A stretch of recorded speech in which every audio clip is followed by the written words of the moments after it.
Hey there. So imagine this common problem. You have a MS Word file where you plan your week, but sometimes you forget to open it because, well, life gets busy. Well, worry no more, because I have a solution that will make this problem a thing of the past. You can set up your file to open automatically when you start up your Windows. Pretty cool, huh? The solution is quite simple actually.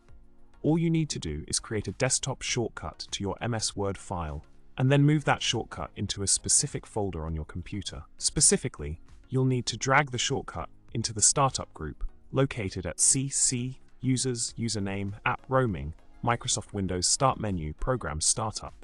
This way, every time you log into your Windows account, your file will open automatically, reminding you to check your weekly plan. Problem solved. To sum it up, with just a few simple steps, you can ensure that your important MS Word file opens up automatically when you start up your Windows. No more forgetting to check your weekly plans. It's all taken care of.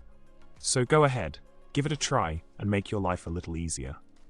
Thanks for watching, and remember to subscribe, like, and drop a comment below with your thoughts. Until next time, stay organized and tech savvy, my friends.